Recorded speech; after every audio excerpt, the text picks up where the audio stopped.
You wanted the best. You got something comparable. This is John Rambo Presents the show.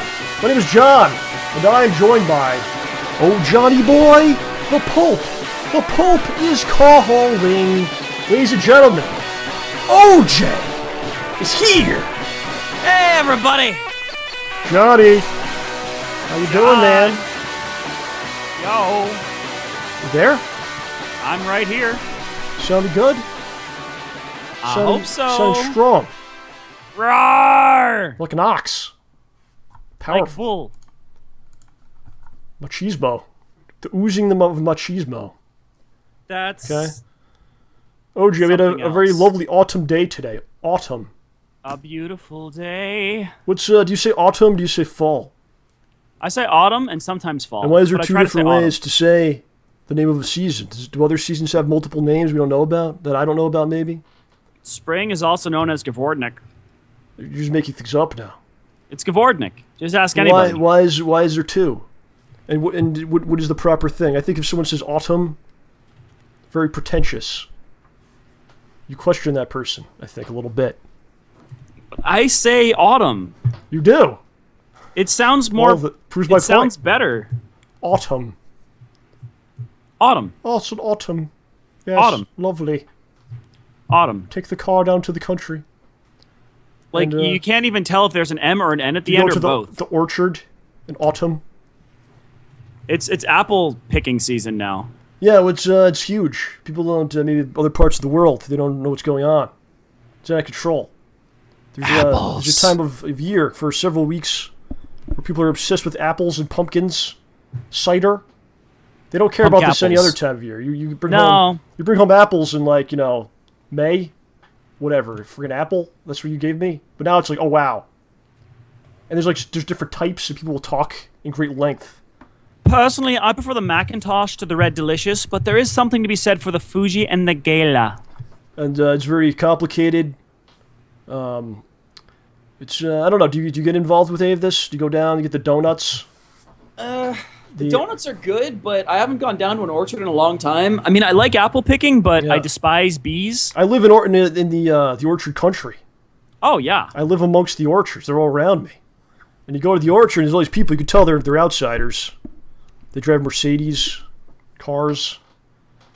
They're clean. And they come up from the city, they'll go down to the country with these simple folk. And that's why you take some apples, you throw them at their windshields, obviously. So they go back where they came from. But I try to get into the seasonal things. I think it's like, I don't know. One day's okay, it's fun, right? Yeah. You go to the beach in the summer, you go to the orchard in the fall. It's just kind of what you do. And, I went down to, actually, if you're Schnoz Made a Hole Punch fan, I know you are. The 5 people that are listening tonight, I know you are. I went to the cornfield that was seen in episode 9. I went back there last week, OJ. Uh-huh. And it was a good time. It was very different, though, because we actually went last year, the last day that it was open, and all the corn was, like, dead, which kind of fit our purposes, I guess. Oh, it was beautiful. It was exactly what we wanted. And plus we had the cameras and stuff, so I was more concerned about forcing you to do bizarre, strange things that were uncomfortable to you. But this time I got to kind of take it in. The corn maze, that's what it is, the corn maze. Yeah. The maze. Remember when we went, we had all the camera stuff, and the chick was letting us in. Yeah. She was like, what are you guys doing in there? It's like, taking some pictures. You're like, you better hope you don't find us before we're done. And this time the owner was there, and I was tempted to tell him of what we did. But I just didn't want to get into it, because I didn't have any cards or anything, and I felt like it would be very confusing to explain it. Yeah, well, I've got something to tell you. Yeah. You gotta search for schnoz. I don't know. What were you saying? You had something to say? Well, I always keep a card in my wallet. You do? Yeah, and at work. For the police, in case they come. Yeah. Yeah, that's what happened. At work, somebody went, hey, I wanted to tell you that I like your haircut, but why did you cut it? And I'm like, well, for one reason, my web series was over. And they're like, oh, web series? You're in a web series? I'm like, yes. So I gave her the card. And this was about a week or two ago. Yeah. And today she says, "Oh, I've been meaning to tell you. I saw your web series. It was hilarious." Like, okay, good. I'm glad you weren't offended and got me fired. How much did they say? You gotta get at least 2 episodes. You gotta get into this, man. You know. At least 2 episodes, and then her roommate was like, "Wait, that's your coworker? You have coworkers like that?" Well, I'm an engineer. I mean, he's like a what do you janitor or expect? something. No. He's the guy that shovels the snow. Wow. No, There you go. Another engineer. Very nice. But yeah, so that was, I mean, no, the cornfield was a beautiful place to go, and it was like the dead corn and the way the sky was. It was just perfect. That was good location that we weren't supposed to be at, but we did our job. We got it done. So, ladies and gentlemen, I think the moral here is everyone have a great autumn. It's no longer the fall. We're dumping that. OJ likes autumn better. As long as you could spell autumn, you could say autumn. Okay? That's what we'll do. That's what we'll go with. But some people's phones will change the spelling automatically. Ha ha ha ha ha. Are you done? Yeah. We have a follow-up to a hard-hitting story that shook the very core of the show. The JohnRamboPresents studios, people were very upset. Disgusting thing happened a couple weeks back. Remember we talked about Kyle May? Dude guy, what happened with him? He decided to wear his StayBallsy shirt for his school portrait, his school pictures. Yep. They took the picture. They went through with the whole thing. They took the picture, and they said, listen, we can't run this in the yearbook. StayBallsy, too offensive. You know, there's all this great pop culture stuff going on out there. You know, women with asses, pretty much all you see. With words on them. Yeah. We can't have this, though, you know. Men with movies with pants that say the legend. People having their innards blown onto the screen in 3D. Yeah. But you can't. The legend. Well, that's you. What? We have an update to the story, ladies and gentlemen. The dude guy, you know, there's a solution to every problem, I think, you know, and you can get down about things. You can never really give up because there's always a solution. There's always a way to get around things and get to where you want to go. The people at the school, they're cowards too, because we asked for a statement. They never supplied the show. We heard nothing. Or StayBallsy Inc. with a statement, nothing. But dude guy found a way around things. Here we go, ladies and gentlemen. Look what, look, look what he has done. Yes, he swapped out the StayBallsy shirt, and he's now wearing a schnoz t-shirt, and looks like they accepted that, because they were probably just very confused. The other one was very offensive to them. This one, they just don't know what the hell's going on. I mean, what's offensive about a nose? Well, if it's large enough. And what if you play sports? Then you deal with balls all the time. I don't understand the problem. If it's large enough, it's almost like an erect genitalia. And it could be offensive. I could say that. It could be a turn-on, too. Maybe they were turned on. But if you see his pose here, ladies and gentlemen, if you're watching the YouTube version, we have a picture of him up here. Very heroic. Shazman, wherever he is, would be very proud, I believe, of what's happening here. He's almost got a cape. It looks awesome. He made a cape of his shirt. This is a great outcome to this story because I think 9 times out of 10, you just be like, okay, well, I can't wear that. I'll just wear this Abercrombie shirt. Do not copy. This Baltimore Ravens shirt. Minnesota Wild, whatever they are. Well, you're not going to be wearing a Baltimore Orioles shirt. Sadly. Instead. But no, he kept pushing forward. And although he could not wear the StayBallsy shirt, he indeed did stay ballsy, my friends.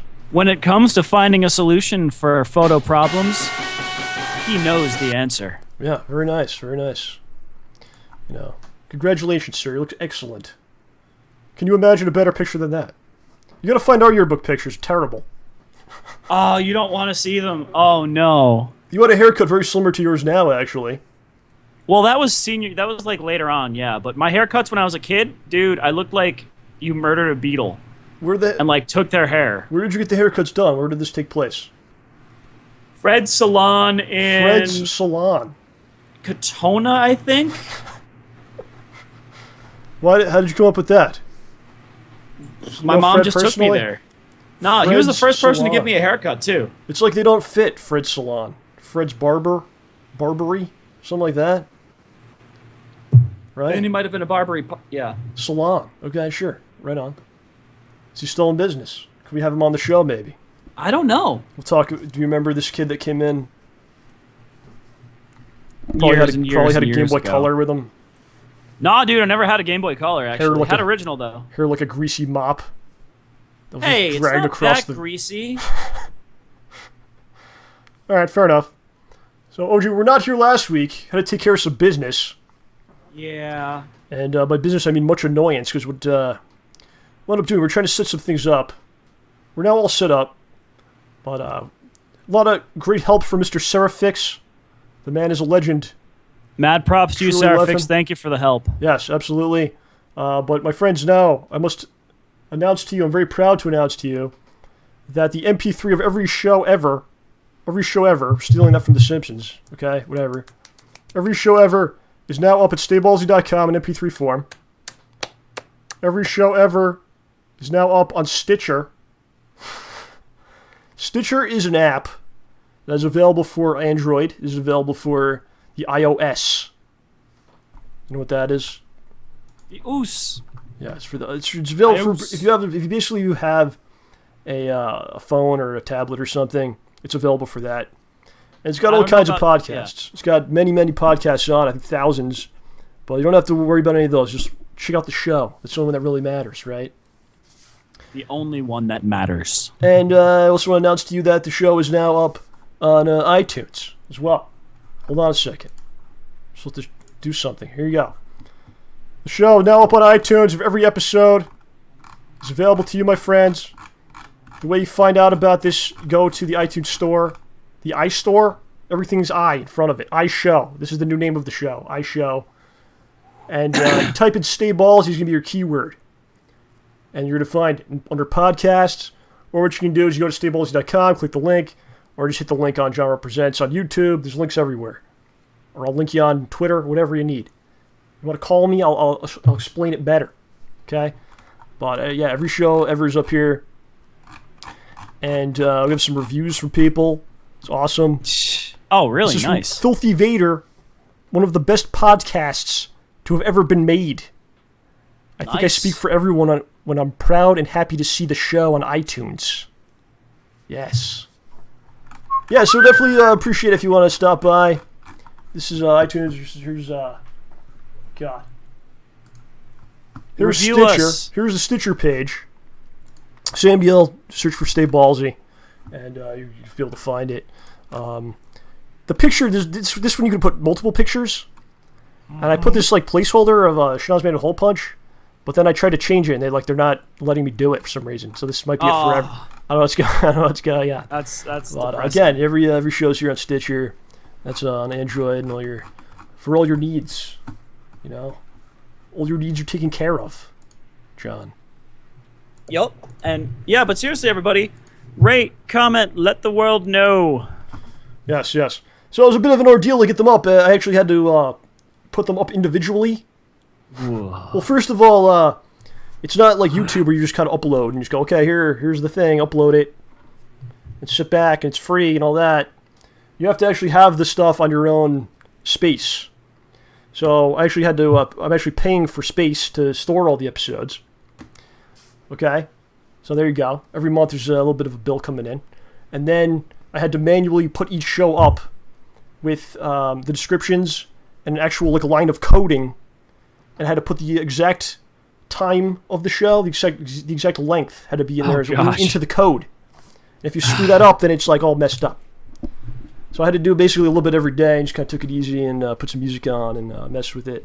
And we got them all up, so I'm pretty happy about that. We're definitely going to be putting more of a focus into the audio side of things, as you can tell by today's show. Kind of cutting it down a little bit, stripping it down a little bit more. We're not going to always have a big intro like we've had in the past. From time to time there will be something. Obviously today there was not. But definitely want to focus on the audio side, and we're really hoping that this becomes something that people will download. Take it with them wherever you're going, throughout your week, throughout your days. Pop it on, listen to a little bit, whatever you want to do. So even if you've never done that before, if you never got into it, please check out the iTunes, the Stitcher, and have some fun with it. Let us know how it goes. Yep, we want to hear your thoughts. Stitcher I don't know much about. If somebody uses Stitcher, let us know what's going on. I don't even know how it works. Honestly, I don't anything about it. Well, it just makes me nervous because usually when you stitch something, there's needles involved. And obviously, I don't like needles. All the stuff is free, and it always will be free, and there you go. Okay? 3. So there you go. That's that for the show, ladies and gentlemen. OJ, I believe you have some things you wanted to speak about. Sure, we got a couple things.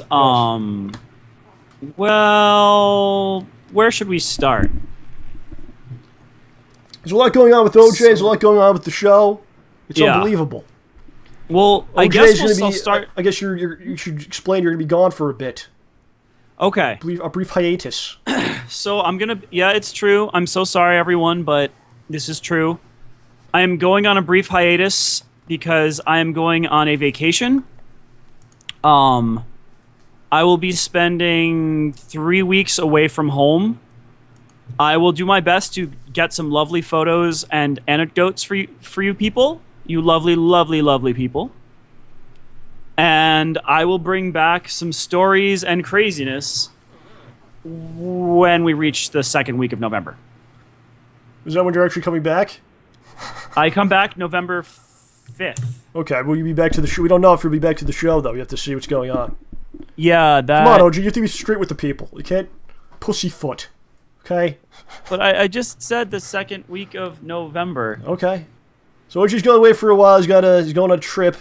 And then when you get back, you might still kind of be here or not there sometimes because you're midst of a move of some sort. Yeah, so I guess I should clear the air about this, too. Yes, what is happening here? So, as many of you know, an era has come to an end. I've stopped my armadillo farm. Stopped your armadillo farm, okay. Mm-hmm. And seeing as my current apartment was designed to support the armadillo farm, since I'm no longer farming armadillos, it doesn't make sense for me to stay in this apartment. But my lease is up on November 30th. So basically, I have from November 5th to November 30th, unless I can extend the armadillo farm lease, to move out and find a place. So everything for me is going to be kind of up in the air for the next several weeks. I'm going to miss, having an armadillo farm. It was a lot of fun. And, there's just some nice cuddling and just hanging out, watching TV and whatnot with them. And, just seeing how happy they are when you bring them food. But I'm sorry, folks. It just had to stop. So... Well, OJ, you know what? There's not just armadillos out there. There's a whole jungle. There's a whole wild world. Yeah. I'm sure there's something, a giraffe, maybe some sort of an insect, maybe, as a pet.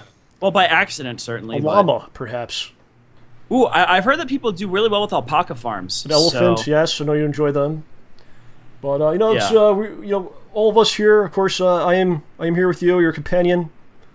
Everyone here, who's here today, ladies and gentlemen? We got Bushi, Torbs is here, Torbern, Mark Crown. We're all your companions. Not in a sexual way. You haven't achieved that with us yet. No, not yet. But you never know, okay? Yes. And OJ is a loved man. We all love OJ. And OJ's going to be gone for a couple weeks, it looks like. But OJ shall return to us. And when I return, I'm not going anywhere far. Don't worry. And Wormsters is asking what's going to happen with the armadillos. The armadillos, well, since I'm stopping the farm, they're going to have to find a new place to live. Wow, and guys, I'm sure that they'll build a good life for themselves. This is very passive-aggressive. What? I know what's happening here. I was trying to make jokes, no, I got you. I guess I failed. So, it's, things happen, things change. Yo, I mean, it's the end of an era. I mean, there will be a new era. It's certainly life. And, I assume I'll be helping you move your things. Yeah, I do want to say, though, if any of our Australian friends are going to be in the Melbourne area,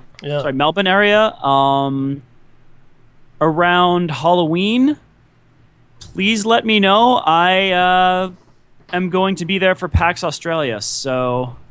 Yeah, going on a nice trip. Let me know. Yeah, I'm planning on seeing Rise Spirit while I'm there. Oh, wow, excellent. Yeah. Give him a big kiss from me. So OG and I, we went out last week. I took OG out to dinner. It was very wonderful, and thank you for that. That was delicious. And we went to this pizza place I enjoy quite a bit.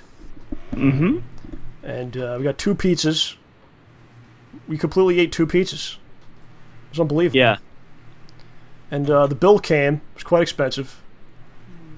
And I told OJ I would pay beforehand, but I was expecting the typical thing where it's like, oh, you don't have to do it, right? It's like, you don't have to pay. Even though you want the person to pay, you'll just say that. Are you sure it's okay? I thought it was like my birthday present. But there was just like nothing from OJ, which I think was actually good, because I hate when that happens, I thought it was my birthday present, so I didn't bug you. You know when people do that? You know what I'm talking about, right? Yeah, Like you make it clear, like, I'm going to pay, but then it's like, you sure it's okay? You can handle that? You sure it's alright? But I paid the whole thing, and I hope you enjoyed yourself. You certainly seemed like it was really good. I ate so much pizza that it hurt my teeth. Really? Your teeth? Yeah, my jaw got sore too. It was a good dining experience? You liked the place? Oh, yeah, it was nice. The root beer was great. Really good root beer. Apparently had a good beer selection too, but when I saw the root beer, I'm like, I want that. What are some things you look for in a dining experience? First thing I look for... Cleanliness? Well, cleanliness, yes. And if there's people in the restaurant, that is telling. Really? Well, what if it's like a, weird time of day, though? Weird time of day, then it's allowed to be more empty, but if you go to a restaurant and it's completely empty, there's usually a problem. Yeah. Does the decor really matter so much? And like the service, because I see a lot of things on. I've been looking at Yelp once in a while, looking for different places to check out, and you'll see like places I really like because I just love the food, right? But then you'll see like really bad scores. Oh, very ugly building. Very rude. It's absurd. Very not even that they're rude, but just servers don't talk to me. Not even like I could see if they were rude to me or something. Not very friendly. Yeah. They don't say much to me. They don't ask me how my day went. But like, who cares about that, right?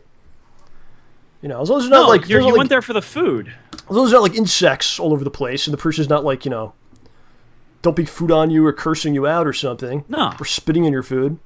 No, that's the thing I'm scared about. But I don't know what people expect. They want like a whole show or something. Like, I expect like a choir of angels to bring me my food. Yeah. Doesn't matter. It's all about the food for me. It's like a place could be falling apart. Whatever. Yeah, like could be behind a gas station. Yeah, if the food is good, then that's why you're at a restaurant. I mean, the thing is, if the service is terrible, then you kind of get the impression that the owners don't care enough to hire. You see nice crazy staff. stuff on Yelp. If you just read it, people have weird stories. This one place that I like to go to, the guy wrote about how he went to pay, and the guy taking the credit card said his card was declined. And he's like, "Are you sure? Please try it again." And he did this for like several times, and then eventually the guy's like, "Oh, I was just joking." It was a ruse. What? So the guy was like really pissed about this. I'd be ticked off about that. That's effed up, man. You're paying for a nice meal, and instead you got this dude trolling you in the face. The guy's trying to have he's trying to be funny though. Yeah, but maybe just people don't understand when like enough is enough. Maybe you say it one time, but like just to keep it going for that long. Well, it's embarrassing, man. Yeah. You go to a restaurant, your card's declined. It's basically them saying, "I'm sorry, sir, but you might have been too poor to You're eat." a deadbeat.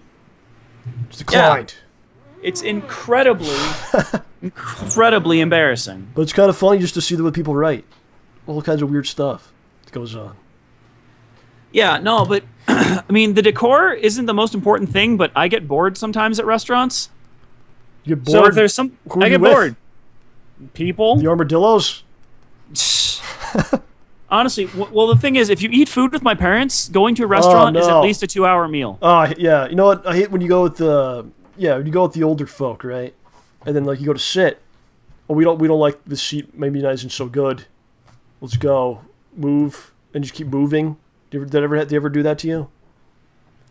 Once they were too close to the door and it was cold. We got to move. The lighting, no good. Did you ever have like a really terrible experience, a dining situation? Probably. What happened? I know I caused one when I was a small child. You caused a problem. Oh, F yeah. Not a surprise. What happened here? We were at some restaurant in Orlando, Florida. Did you vomit? No, I didn't vomit, but I'm a little child and I'm sick. Like, I had a pretty bad disease and nobody knew, so I'm mentally just messed up. And I'm a really picky eater. Don't put it out there like you had. Okay, I had Lyme disease. All right, fine. So I was just messed up a bit, and like we were at this restaurant. It was like something to do with parrots, or it had a parrot as a mascot. Cafe? No, it wasn't Rainforest Cafe. Toucan Sam's. But the thing is, probably. But like, basically, I just got upset at like every food item that came out. Like, I asked for no sesame seeds on my bun. And like 3 things. And apparently, if 3 things happened to make you sad, you'd get to spin on the wheel of, I don't know, making it up for you next time. And so what ended up happening was I spun on the like discounts for like, 20% off the next time you come here. And we never went back. But my parents were probably just so embarrassed having this like screaming child. Was there ever a time where you didn't pay? I'm sorry. You didn't pay a tip, perhaps. Nothing that bad. I mean, I feel guilty about stiffing the servers. I'm trying to remember the worst server I've ever had, and I can't think of anything. Did they ever give you like raw food? Like I had Outback Steakhouse was served raw meat. Yes. Another time, like I usually try these like all these gimmicky places. Yeah. I usually find them in like malls. Like the Palisades Mall is a perfect example of these weird restaurants, and they last for very short periods of time. They had a Rainforest Cafe. Yeah, they went out of business, but there was a place that you basically went up to like this. You don't order anything, okay? You get up, you go to this like buffet thing almost, but it's all raw food. So there's actually raw meat in there. There's raw chicken. And you scoop this friggin' disgusting slop out of there, a piece of raw chicken. And you put it in your dish, and then you bring it to like the griller guy. And he'll like cook it however you want him to do with it. Bring it to the gorilla. But it's just like such a stupid idea, because it's like, why can't you just order the chicken? And you can't trust people just to go up there and you're messing with like raw meat that's just sitting in a thing. I wouldn't want to touch that. You gotta physically take tongs and pull raw chicken that's all, slimy and everything. And I'm not saying that's like disgusting, because you make chicken at home or you make burgers or whatever. But going to a restaurant, let me handle this raw meat, and then pay this guy to cook it. Dude, there's restaurants where you handle the raw meat. Yeah, the place went out of business. Well, there's places in Japan where you handle the raw meat, and that you pay them to cook it yourself. Yeah, I went to one of those in Japan. That was awesome. But that's more of like delicious, that's actually like a classy thing, and it's like really good quality meat. And it's a social event because you all sit around the fire thing. Yeah. And you all take turns, and that's completely different. That's like an opposite of this. This was almost like a buffet, like a really crappy buffet with raw meat just thrown in a thing. That's not what I'm talking about. No, it's totally different. Well, I'll tell you, dude, you want raw food? I went to some burger place somewhere. Yeah. I ordered it medium or medium well, and I almost never want to cause a fuss. I did that enough as a small child. I almost never do anything. But I was just like, okay, no. This burger is not cooked. I need some fire applied to this right now. Like, I didn't want to get food poisoning again. My favorite dining experience ever is, I think, a story that we've told on the show. We went to a Friendly's, and there was like 20 people from Canada there. There was 20 Canadian kids. And we started asking them what they're doing, and they're like, I think they're on some kind of a trip or something. And they're like, we're from Canada. And I go, no, you're not. I don't believe you. And they go, yeah, we're all from Canada. And okay, I'm like, all right, sing your national anthem. And they all do it. Yep. In the middle of a Friendly's, the entire group, just frightening everyone else that's there. Yeah, and we tried to do strange our foreign anthem, and song. it failed. Oh, we don't know it. No way. No one in that Friendly's knew anything about the U.S. or anything else. They didn't even know what Canada was, half those people. Canada! They were what is this strange state. song that people are doing? Yeah. So, there you go. It's America's hat. That was a tangent, for sure. Yep. So one thing we should mention, we are both attending the New York Comic Con this weekend. It's actually starting tomorrow. And I will be going on Friday for a little bit. I'm going with the lady And we're gonna. Oh, fun! It's more of a hang out in the city kind of thing. So we'll stop by and see what's going on for a little while, then probably head out to the city, do something, and that'll be fun. And then on Sunday I will be there with OJ. So 2 days for me. To an event that I mock repeatedly. But what I'm trying to do is really like get into it this year. We're gonna try to do some panels. I think here. Oh yeah, definitely. We're gonna try to really immerse ourselves into the experience. We're gonna try and do what New York Comic Con wants you to do at New York Comic Con. All right, so I'm gonna try my best here to have a good time at the Comic Con because it's supposed to be so fun, right? So we'll see what happens. But when are you going? Saturday and Sunday? Saturday and Sunday. I'm not gonna make it after work on Friday, sadly. It's okay. Or Thursday after work. So I've actually got a couple messages from people asking, when if we can say hello, if we'll have StayBallsy merchandise. I think on Sunday we'll have some stuff. We're gonna have some shirts. I'm gonna pack some shirts. And OJ, I did look up some things, okay, that make it seem like it's all right to do it, to sell. Okay. Because you can't. Here's the difference, okay? You can't just have like a bunch of shirts stand there and go shirts for sale. Here we go. You can't do that. But if someone like comes up to you, and you both go off into a corner somewhere, and don't bother anybody, you can exchange goods. If it's your personal property, it's okay to do anywhere. OJ. Does that make sense? Just make sure not to do it in front of the security folks. I'll sell it to them. But yeah, we'll have a assortment of shirts if anyone wants to say hello or to get something like that, or you want us to like give you a hug or something, or maybe a little more, maybe, I don't know, whatever you want. Send us a tweet or an email or something, and then we can arrange something like that, right? Mm-hmm. Yeah, we meet up or something, but I'll bring the wristbands. So it should be fun. So Sunday we're gonna do a day. We got a bunch of. Well, actually, we're gonna do on today's show very quickly go through Sunday's schedule. Maybe pick out some stuff we're gonna do. Yep. And then the goal for that day at that evening when we get back to your place, we're gonna record a show. We're gonna record a show about our experience that day. With this microphone. And then that'll be next week's show. That'll be up on Wednesday. Yeah. What do you think about that? I think that sounds like a wonderful plan. And then I I'm will spend into the remainder of that week just cleaning the house and packing. Wow. Okay. So let's go quickly through if you see some stuff that's interesting. I remember we did this in 2011. It was one of the first shows we ever did. We're going to Comic-Con, and we're just plan everything we're going to do. We went through like every single thing. And we wrote down like a bunch of stuff we were going to do, and we couldn't actually do any of it, if you remember. We couldn't get into any of the things. Yeah, it was pretty sad. It was terrible. I don't even know who some of these people are. So I'm hoping that at least one or two of these things we could actually do. And we can give our take on it on the following show. Okay? Yeah, I'm just like, who is Lola? I don't know. I don't know. I know these people charge for autographs, which is here's something, okay? 10:45, there's a panel. Create your own magic creature. At 11 a.m. Interesting. There's another panel, 11 a.m. Story Pirate Superhero Training. Wait, do you train to be a story pirate superhero? I don't know what's going on. What are you doing? And listen to this one at the same time. This is all at the same time. This is how big this thing is. Harry Potter NYCC presents The Art of a Wand Dueling. Oh, dude. Click on that and see what that is. You want to go to that? No, it's just kind of funny. Like, that sounds kind of cool. Yeah. Okay, so I was looking also. Yeah. I keep getting confused because there's a person whose name is Keahu, and I keep thinking it says Keanu, and I'm like, You've been a little obsessed with Keanu Reeves lately. What's going on? I don't know. I think I heard he's doing a movie soon. You're I remember when we went to dinner last week, you saw a commercial, and you're like, that's Keanu's movie. Yeah. What's going on with you two? Something weird. But listen to this, okay? 11 a.m. This is all at the same time. The Harry Potter deal.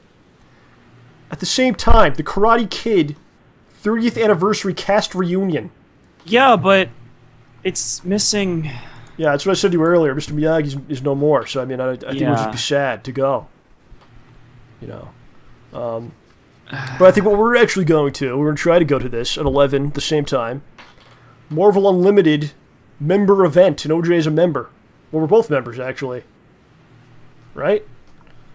It's the Marvel event, Unlimited event, is because I paid for Plus. Oh, because you're the Plus member. I'm just the normal. Yeah, so member. I could take Plus and a guest. So you can get me. You could sneak me in. I put you in as my guest. You already had. You had to like fill it out. Yeah. Does that mean you definitely get in? I hope so. Should we? That'd be crazy if you still don't. Because I want some guarantee we'll actually be able to do something. We'll get to do something. I mean, we just need to. But this might be cool because Marvel Unlimited. They're doing this. I was looking at the what it's about, and like Bendis is going to be there, and like a lot of the big guys. So I think they're all getting cards from me. You think I'm just saying that? They're all getting a card. And this should be a fun time though. It's 45 minutes long. Something to do. I don't know. I worry it's going to be fill up very quickly. Yeah. Or we'll run out of free merchandise, so we have to. So we should try and get there as soon as we can. Should probably just like advertisements for other things to buy. Oh yeah, advertisements. Woo. Brett the Hitman Hart autographing from 11 to 2. Yeah. I met him once before. I may do it again. It's the Hitman, John. This is a good one for you with $1 Million Man Ted DiBiase. You were very similar to the Ted DiBiase, $1 Million Man. Very treacherous swindlers. Similar. Right. What else you got on this? Well, they've got some of the folks from American Dad. Uh-huh. But American Dad's moving to TBS now. Really? And there's a panel about that, actually, too, yeah. They have a lot of autographs here. Oh, Billy West is going to be there. Yeah. Billy West. This is still 11 a.m. Refresh my memory on that. This is still 11 a.m. Simpsons. No, Futurama. Oh, okay. Marky Ramone from the Ramones. Dude, you can't argue, dude. They've got everybody from the Next Generation here, too. Yeah, it's intense. Still 11 a.m. And Picard, man. And Carrie Elwes. Picard himself is there. Yeah. All right, hold on. We'll get to that. I just want to go down this list. Let's see here. So much. It's actually Gillian Anderson at 11:30. What do you think about that? Would you be down with that? That would be cool. I haven't seen much. Well, we're going to be in the other panel. Oh, we're going to miss. Oh, she's there till 4, though. Okay, we can go by. What time is your autograph session? I'll get your autograph. You know what we could do? We're going to miss the Karate Kid thing, but Ralph Macchio is doing autographs. Cool. We could go hunt him down. I don't know what I would say to him. Like, probably something about the show. Come on the show. That's pretty much all I do. That would be cool. Yeah. Rolling down. So far, all we're doing is the Unlimited thing. That's all we got so far. I don't see anything yet that I'm really keen on. Nothing I mean, unless you want to it. make Star Wars origami. No. I'd rather know not how to do it. If they explain how to never do it, even accidentally. Okay, 115, there's a Gotham thing. You love Gotham, the show. I only saw the first Special episode video so far. presentation and Q&A. I would go just to hear what the questions are. You know, it's all right? Is the Joker going to be in it? When is Batman going to be in the suit? You know, like stuff like that, probably. That would just be fun just to hear that. I would go to it. I don't know who a lot of these people are for autographs. Wow, very insulting. Oh, John Hodgman's going to be there? Yeah. OJ, very insulting to the guests. What, John Hodgman's awesome. Terry Springer autographing? You're kidding, right? Oh, no, he's right there. Dude, the dude's like in my town like every day. Sesame Street and pop culture. Dude, you skipped Street Fighter. Yeah, I'm not going to that. I don't care. Because Capcom doesn't care? Why, you want to go to that? Oh, wait, We'll never have to mind. split up at that point. Dude, forget it. We'll hang out with my friend. Dude, it's Daniel's not even... Dude, it's not even anybody involved with Capcom at all. It's just a fan thing, right? It's just cool, whatever. It's not, It's cool, but it's not what we're looking for. So... Granddaughters of the comic book revolution, the golden age. You're so ahead of me. I'm skipping up. All right, this is where I definitely want to go to, John. I really love to get into this. At 4 o'clock, Marvel's doing a Spider-Verse panel. The Spider-Verse... that'll be sweet. It's a new series. It's a new crossover deal thing they're doing with all the Spider-Men ever are together in a comic series. What? So that'd be really cool to go to. So we try to. I don't know if it's possible. Yeah, we just need to get there by like 3 o'clock. Then I'm done. I got nothing else. Well, it doesn't it end at like 5:30? It's over. Yeah, it's over at 6 apparently. Oh, so yeah, they have Carrie Elwes, but yeah. Nothing I'm super keen on Sunday. I'll have to that we didn't mention. I'll have to Well, check some other one stuff. thing I wanted to mention was, Patrick Stewart is doing autographs. It's that would be $80 though. I'd pay $80 for Patrick Stewart's autograph. Could we both get in the photo with him? Photos are probably extra. What we could What do would you have him is sign, this is what I did for Patrick Rothfuss. Uh-huh. When he was signing my stuff, I had someone take a picture of me and him, and then we could just trade off really quickly.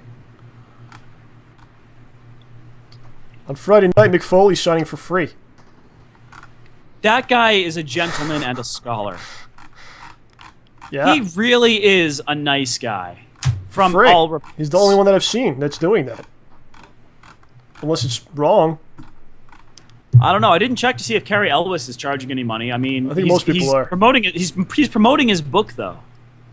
Julian Anderson doesn't. Oh, $60. Wow. Damn. How much you charge if somebody comes up to you? How much would you charge? Free. Oh, absolutely. But they'd have to take a wristband. You have to listen to us talk Yeah. for at least 15 Which minutes. is a dire fate, I know. Yeah. So I'm having a stomach ailment today. Right now, I hate those. Right now, actually.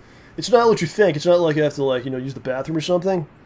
For dinner, I got home and it was such a nice day, but I had to eat dinner, so I got this BLT from the diner. Giant BLT. Oh. Baconless tomato. It was a friggin' monster. And I just ate this thing so fast. And I didn't drink anything at all. Oh, dude. And then I went outside because it was such a nice day, and I walked like a good mile. And then I just started having just cramps. Just terrible cramping. Is that how many laps is that? Is that 2 laps? What for where I live? Yeah. Well, I could explain it, but no one's really gonna care. I was just curious if it was 2 laps or not. You got to go all the way down, and then you just come back. But Fair enough. Understood. I don't go all the way around things. But, Understood. Yeah. So I don't know. It's kind of a weird issue. I don't know. It's the human body, very fragile. Yeah, I hope you feel better. I mean, usually when my stomach does that, I don't feel like I have to use the bathroom, and it hurts until I suddenly do have to use the bathroom. Well, that could be any minute. Don't worry, I've got something prepared that could probably last until you're done. We're just going to talk in the... it's interesting. We've done so many shows. We've never had a bathroom emergency. Ever. Yeah. I mean, I've had shows where I've really needed the bathroom, and the second the show's over, I'm like, bye! And then you say, I could tell you have to do it, but I'd never, just stop. All right, 10 more minutes, we'll I could tell you. I could tell you're uncomfortable. We never had, a really bad issue, though. Which is good. I think it's... It shows fortitude. It's in stomach intestinal fortitude. Intestinal fortitude, yeah. Or testicular fortitude, as Mick Foley would tell you. That guy's amazing. But yeah, so hopefully we can check some stuff out, and then we'll have a show next week where we're kind of discussing what went on. Yeah, I have some more elaborate plans and things for Comic Con. I don't know if we can actually pull it off. We talked about some different ideas, some things we were going to try to do guerrilla style at the actual place. We'll see what happens. I don't know. Yeah, well, we'll have the camera. We'll see if we can pull something off. Look for something. That's all I got to tell you. And listen for more. Yes.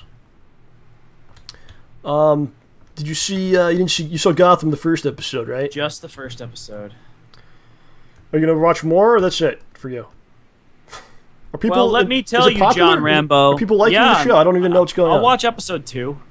Is it people? I heard episode 2 is way better. People are into it. They're liking the show. Apparently, I mean, I heard episode 2 is way better. I still need to catch up on Agents of S.H.I.E.L.D. That's been pretty good. I didn't see all of them though. I saw maybe 2. It was already going so fast. The weeks. Crazy. There's no way to prepare for it. I was watching Gotham this week, and I saw all the Gotham episodes. And the way the city looks is so weird to me. It's they basically took pictures of New York and just put this filter over it, so it looks like it's just covered in crap. When you look at it, just watch it. That's what Gotham looks like. It's just New York covered in shit. That's what Gotham looks like. I don't know. Well, yeah, I guess. Just dookie brown all over the buildings. Gross. I think it's a good show. Sometimes it's a little overboard when they're trying. I guess they want like people that like Batman to be into it, and have characters that they know in there. Yeah. And sometimes they kind of like hit you over the head with it, like especially like the Riddler. Did you see him? Every time. I saw him in the first episode. And the way that they go about it is almost like they should just stop the show and have someone come out. It's like someone break the fourth wall and just walk out and be like, "This is the Riddler." Just walk away. Mega Man, that's the Riddler. Yeah, it's very like, whoa, okay, we get it. And it's like, here's this character. The third episode didn't really do that. I don't think they actually introduced anyone new. Well, that's good. It seems like it seems a little forced. Like, here's Poison Ivy's a kid. Everyone's connected to Jim Gordon. Yeah, everyone's insanely connected. New York telephone.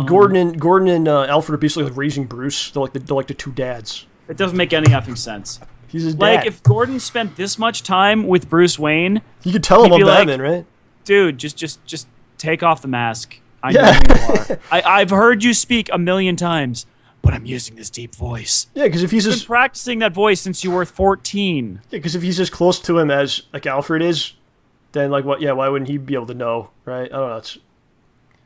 I don't know if the show will ever even get to that point that it'll matter. But it's cool. I'm enjoying it.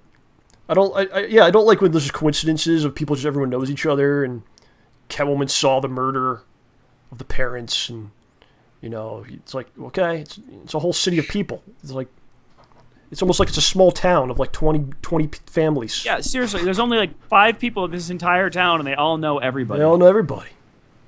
And another thing, I don't know if you guys saw the last episode, but it's like every show now has to have some kind of like lesbo angle in it.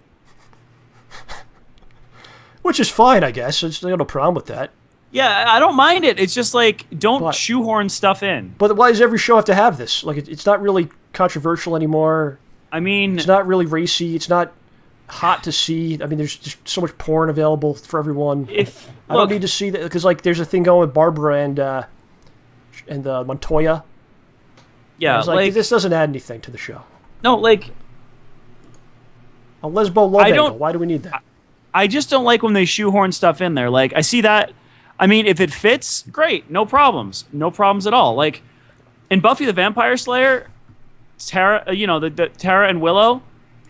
They could have both been dudes. They could have both been girls. It could have been one of each. It didn't matter. It didn't change the relationship at all. But like, it didn't feel forced. Is the thing. It didn't feel like they all of a sudden just went, no. I think every show has something like this in it, because it's just like, oh, this is crazy. Wow. This will get them talking. But it's just kind of lame, really. I mean, what does it really? Do you care about that? All right, whatever. It's another relationship. You know what I watched recently? I really blew my mind. Again, The Little Shop of Horrors. Aw, yeah. I haven't seen it in so long. And like watching it, I'm like, this is like this is what I'm trying to make all these years. This would be like my ultimate. Like, if I made something like this, it would be my ultimate accomplishment, I think, right? Mm-hmm. So I haven't seen it in so long, but I watched it as a kid a lot, and it must have like sunk in. Oh, you got to check it out, like now. The movie's incredible. When was the last time you saw it? A year ago. Oh, really? Okay, that's pretty recent. 2 at most. Yeah. But like, just the songs are great, and they're just so wacky, but also like has a lot of good messages in it, and it's tremendous, man. You like the Bill Murray character in there? Yeah, that was a little insane. That's the stuff as a kid you don't really understand. I've never seen. I don't know what's going on here. Why does he like this plant's really hungry? Why does he like Bill Murray? I'm like, why does he like the dentist so much? Yeah. Now you go, okay, he's being aroused by the pain. I get this now. He's like me. Yep. Yeah, so. Yeah, if you guys haven't seen that movie, you gotta check it out. Because it seems like I think it's one of those movies that could be lost in time. Because people look at it and you're like, what the heck? This is some wacky ass 80s lame, random movie that would come out in the 80s, right? But it's actually really incredible. So yeah, it just works on so many levels. Hopefully that I guess it's a play. It was a play originally. They brought it back like 10 years ago. Was it the play first and then the movie? Yeah, play was first. Yeah. Because it's like watching a play the way it's set up. Yeah, they don't really go around to many places. Yes. It's just a few sets. Yes. So, speaking of that, it's a great film, a great story. We're going to try to give you a great story tonight here. Probably not. Nope. But we're going to try. That's right, ladies and gentlemen. It is the return of the new segment. Oh, Jim. Are you prepared for this? I'll do my the best. New segment. How do we begin this? We go to the chat. That's how. All right. So, for you folks out there, we're going to need a location. Starting with a location. Let's go. What's the delay tonight? Several minutes? 8 minutes? 9? I think it's actually only about 20 seconds. 20 seconds? Could be. How did you come to that amount of time? Bushi is saying, yes, OMG, yes. Okay, we got Mordor right now. That's a suggestion. Mordor. In the deepest depths of Mordor, I met a woman so fair. Holland, 1945. Oh, dude. Death Valley. You can tell the Europeans. Let's go with Mordor. Okay. Okay. Let's go with that. Mordor. We like it. Okay. So now we need characters. Yes, characters. So, if you folks would be so kind as to suggest some characters, preferably characters, then we will incorporate these characters. Yes. A two-headed man holding a cactus. David Bowie. I don't even know who Tony Sanchez is. Just make it up. Mick Foley's a dude. Bushi's got everything tonight. Tony Danza. Did we use Tony? I think Tony Danza's been in something before. Sonic the Hedgehog. We go with Bowie, Foley, and Danza. Prince. All right, Did you say Bowie, Foley, and Danza? All right, try to split it up. Prince is in. Okay, we've got Prince. Lewis is suggesting Chikara characters. It's not gonna work. Mark Wahlberg. Okay, let's take Prince, Crash Bandicoot. Oh, what the hell? Okay. Kind of random, right? Killing me here. And, I don't know, I'd say Bowie or Foley. Go with Foley. All right. So that's it on characters, guys. Sorry, two-headed man holding a cactus. You have to have an item. All right. An item, now, just ask for everything at once so we can move forward with this. We need an item and a type of show. Yes. Both suggestions, please. So, think real hard, folks, about an item that you think would go clouds, well. More Crown clouds as a place. Are a thing. Inside of More Crown. In the bells of More Crown. Pumpkin sauce and a dildo. Are those together? Depends if they really like pumpkin or not. If it's got sugar, then no. Want to go with a cactus? Cooking show. Oh, no. That's the only type of show suggestion cooking show. Oh my god, a cooking show. And what was the item? A freaking cactus? We had pumpkin. We had cloud, space, pumpkin sauce, dildo, and a cactus. Go with the cactus. We're going with the cactus? Yeah. And we are not, and I repeat, we are not ever going to combine a dildo and a cactus on this program. We've probably done it before. Crazy. It's not extreme enough for us, that's why. All right, okay. I don't know where to begin. I'm out of practice on this. I don't even know how. No, we got this here. Let me give you a place to start. It's like Iron Chef. This is a cooking competition, except they brought up people who were really, really popular in the 80s and 90s. Okay, I like that. So naturally, they brought in Mick Foley, who, unwitting and unbeknownst to the people doing the show, every time he's on the show, he's going to be either Mankind, Dude Love, Mick Foley, or Cactus Jack. Cactus Jack. And little did they know that on the episode where they're featuring Prince and Crash Mother Zicking Bandicoot, that they would be forced to use one special ingredient. Cactus. The second they bring it out, Crash Bandicoot and Prince share a look because they know they're in trouble. If anybody knows how to cook a cactus, it's Cactus Jack. It's in his name.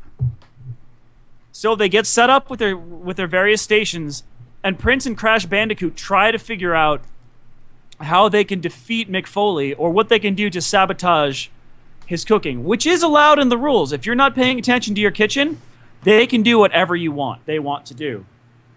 So Crash, naturally, starts setting up tons of crates outside around Mick Foley's kitchen, so he can only get in and out through one spot, so he's slowed down. And all the crates are filled with peaches. Crash busts through all the crates, sending the peaches everywhere, raining down on the entire kitchen, making a horrid mess, which Prince comes over and sets on fire with some lighter fluid and alcohol, really bright blue flame. So as the peaches come down, they're on fire, flaming in purple. And meanwhile, they forgot that Mick Foley, if there's one thing he can handle, it's pain. That is true, yes. So he's just sitting there with the cactus on fire, covered in peaches and rum, because that's actually what they used to... 151 is what they used to set the flaming peaches on fire as they fell down. And he's just sitting there cooking away. They can't stop him. He's getting stabbed by the cactus. And, wow. Extreme. Yeah, he ends up making a wonderful cactus souffle. And somehow, we don't know how he got access to uni or sea urchin, but he made a wonderful dish using both of them because, as you know, they both have spines. So, Is that yeah. the end of it? That's where I got. Were there any survivors of the story? Mick Foley obviously survives. Crash Bandicoot runs out of lives, and Prince just gives up and goes home and dyes his hair purple. Okay, let's see what I got here. Oh yeah, Mordor. I forgot about that. Oh, Frel. Yeah, it's in Mordor, and they did not simply walk into Mordor. A lot of practice on the new segment. Yeah, you know. Yeah. It's a little bit. You gotta get the wheels spinning on this. It's very scientific. Okay. Okay, I'm thinking we got Prince launching a comeback. It's been a rough couple of years. You know, he changed his name to a symbol. He kind of decided, you know, I don't want to be a mainstream guy anymore. I'm going to kind of do my own music and kind of get out of the mainstream light, you know. Just kind of stayed away from the sponsorships, the product placements. It's over now. He's getting older. He goes, this is my last chance. He's going all the way. So, first thing he's done, it's a tie-in with the new Hobbit movie. The video is going to take place in Mordor, similar to his Bat Dance, which is excellent. It's available on Dailymotion. I suggest you watch it. And he's signed a deal with Sony, who I believe owns Crash Bandicoot. I don't know if they do or not. We're just going to say for the purposes of the story that they still do. So it's a product placement up the ass. But, you know what? This is Prince's return to the mainstream world. He's going to try to get on MTV. I don't even know if that's even around anymore either. For the sake of the story, it does. And he's also brought in Mick Foley to be in the video as well. It's going to be Mick Foley. He brought Mick Foley in because Prince doesn't really dance or sing as well as he used to. He doesn't really look as good as he did in the past. So he's like, I'll bring Mick Foley in, put him on camera, and by default, I'll look great compared to him. So he's in the video too. And he agreed to it. So there's a part in the video, they start filming this, where Crash Bandicoot, it's a guy in a suit, obviously. It's a sponsorship. It's not really Crash Bandicoot, but he's supposed to, like, jump over a chasm along with Prince. And, like, Prince does, like, a thing. He grabs his balls. It's like a dance that he does. Ow! And Crash just does, like, so Crash does. He jumps, he does a flip, he lands and breaks barrels. So they do this, and they got these barrels kind of cheaply. They don't really even know what's in them. They just kind of picked them up. The crew got these things. Oh, no. And Prince is kind of a tough guy to deal with, right? He'd be a little much, a little arrogant, a little bit of a dick. So he pissed off this one lighting guy, what he actually did was Prince actually smacked him in the face, possibly with his hand covered in urine. There was something else in Prince's hand. We don't know. It might have been urine. He smacked the guy because he was in his way, and the guy smelled it. It was like a urine on his face. It's possible that he slapped urine in his face. So the guy's pissed at Prince. So what this guy does, he goes out and gets a bunch of cactuses. He sticks them in these barrels, knowing that it's going to ruin the video. It's going to ruin the whole thing. So Crash Bandicoot goes into these barrels, explodes. There's a cactus inside of it. The cactus needles shoot all over the place. And this is a different type of cactus. The guy got this thing in a back alley deal. It's behind a marijuana depository. Right? It's like one of these, they sell like the pipes and the smoking device. You know what I'm talking about? Like a cannabis dealer. Okay. They sell the pipes and everything. Like a bong? They sell bongs there, but they actually had these cactuses that were hallucinogenic. And this is what the guy got. He didn't know what he was doing. He was just trying to play a prank on Prince because he slapped him with a handful of urine. But whatever. And Mick Foley gets hit, Prince gets hit, the guy in the crash suit gets hit, they're all messed up. Now the crew, like I said, they're all pissed off at Prince anyway. But Prince is a weird guy, and they don't even really know what the script is for this video. He's directing it as well as being in it. The song is very strange. It's mostly just Bat Dance Again, just played backwards. Very confusing. And Prince, Crash, and Foley, they're just hallucinating. And they start basically doing what was basically a cooking show with these cactuses. We don't really know. That's what it seems like they're doing. And the crew just goes, all right, you know what? Maybe this is what they're doing now. It's a cooking show. And they're taking the cactuses, they're poking each other, they're eating them, they're like cooking them. That's gross. Prince is dancing on a cactus and also like eating them raw at the same time. That is gross. And they're like, oh, they just keep filming this, and it turns out they send this footage has to go to Sony, has to go to the makers of the Lord of the Rings. It's in a Mordor set, and they're like, this is pretty good. They need some editing, but this could be a show. And it turns out cooking in Mordor becomes a thing on the Food Network. They had that guy with the peroxide hair, whatever his name is, that sticks up. Guy Fieri. He's in it. Is he at Comic-Con, by the way? And it becomes a Prince, Mick Foley, Crash Bandicoot in Mordor cooking show. And they all have a new career. That would be amazing. Is that enough of this? That's pretty great, actually. It just hurts me. So. Well, I've got a story. A story? Yeah, not a real story. OJ wrote a short story. Yeah, sort of. All right. Let's set you up here, and we'll hear OJ's story that he's come up with. Okay. I mean, we could save it for next week, but I think it would be kind of. I would kind of like to say it. Next week it's not going to really work out because we're going to be doing Comic-Con and doing all that stuff. We're gonna be doing a wall. What? Hold on. Yeah. So this is going to be y'all ain't going to see me for a while, so this is for you guys to remember me by while I'm not back to be here to do the show and stuff. So take it away. All right, guys. So this isn't quite a dream.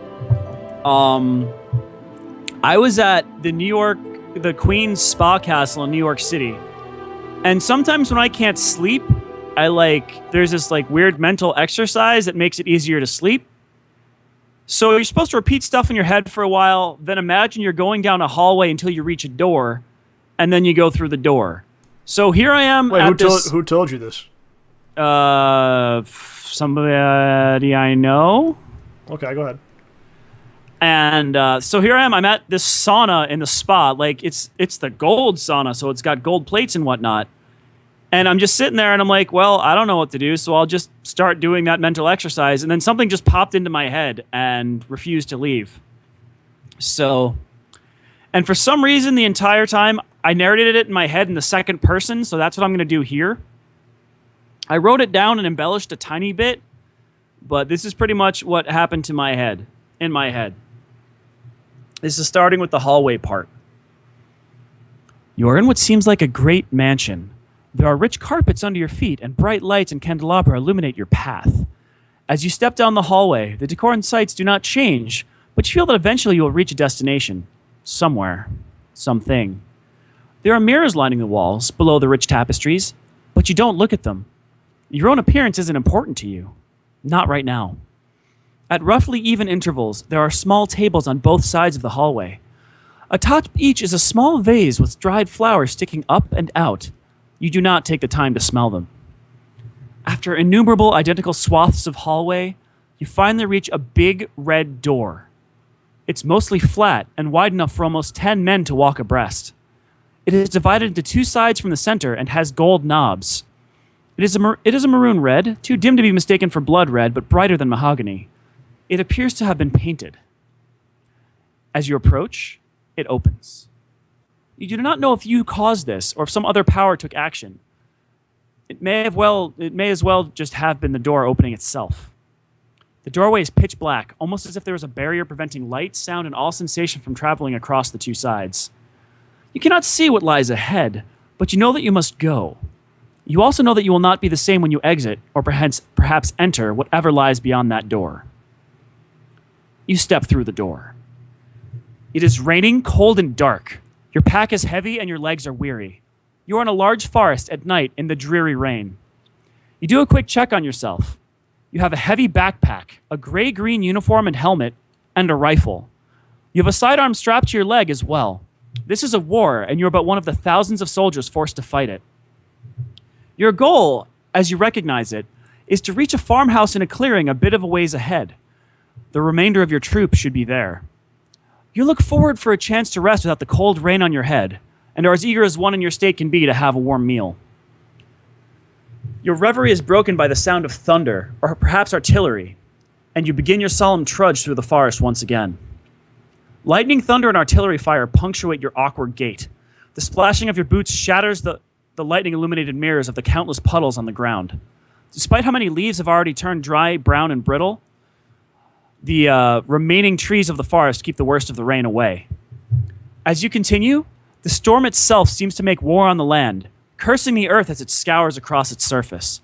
The lightning is the most frightening aspect of the storm, as you fear its flashes will give away your position. Again, you are thankful for the forest's meager cover. You know that eventually you will leave its protection. The closer you get to your goal, the more dangerous it will become. Sure enough, after an indeterminable stretch of exhausted step after exhausted step, eyes strained from searching the darkness for signs of enemies, burning from each roiling strand of lightning, you reach the end of the forest. In the center is a wide field, with naught but a few trees to frame it. There is your destination.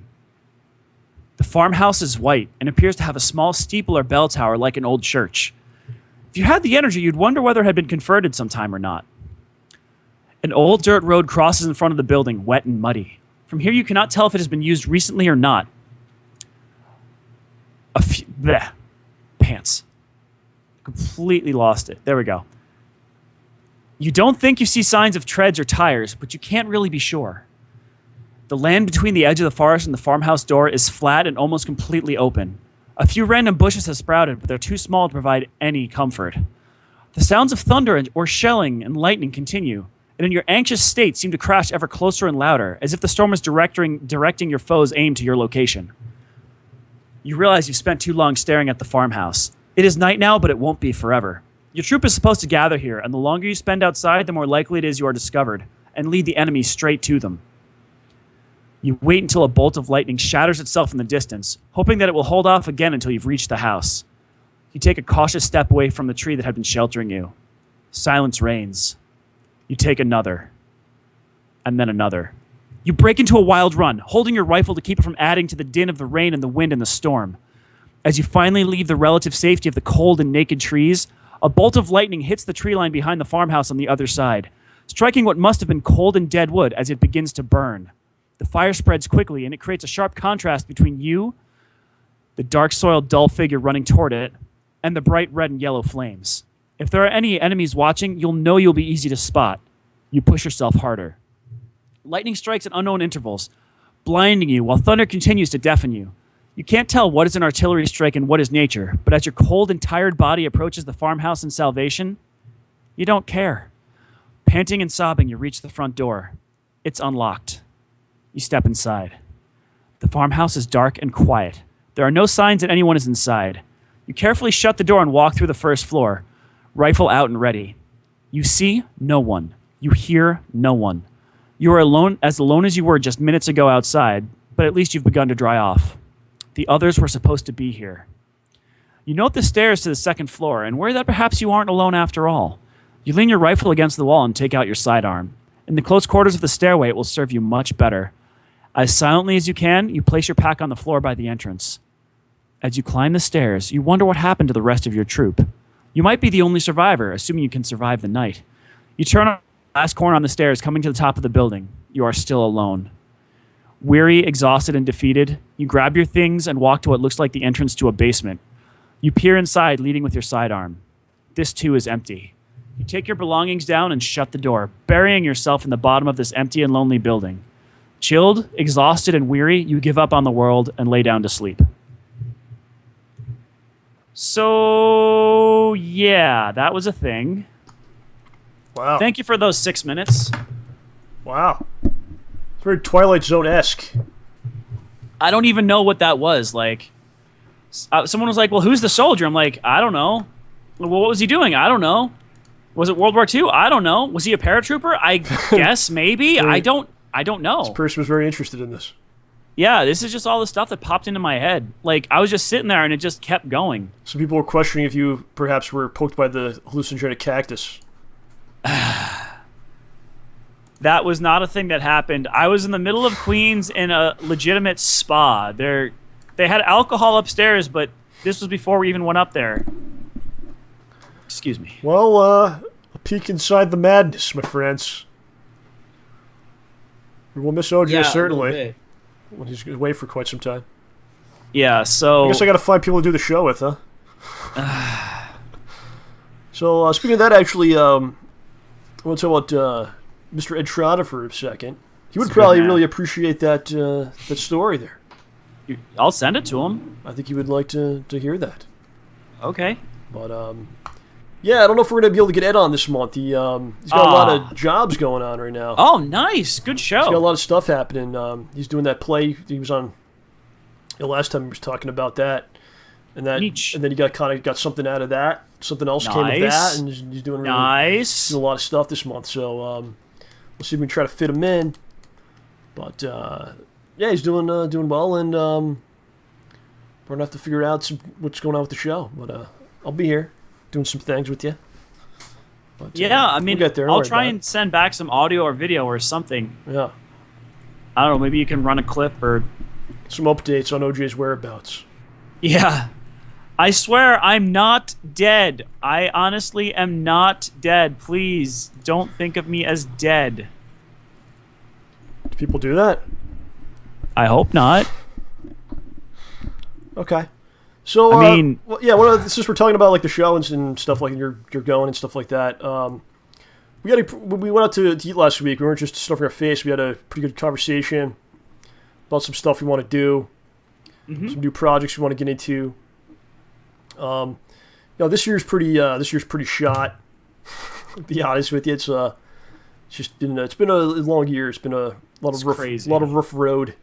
A lot of things happen. But we're gonna be here with the show as much as possible. Pretty much every week I'll be here. And the Shawsman Hole Punch DVD is really coming off amazingly good. Like it's night and day, like what you're gonna see. Even the later episodes, just much improved. I'm really going deep into it, really going crazy with it, and it's gonna be really tremendous. I hope everyone can see the new and improved versions of the episodes. That's pretty much gonna be the main project for the rest of this year. And I'm not sure when it'll be done. We'll see. It's coming along. I don't really know. I'll have some more updates in the coming weeks.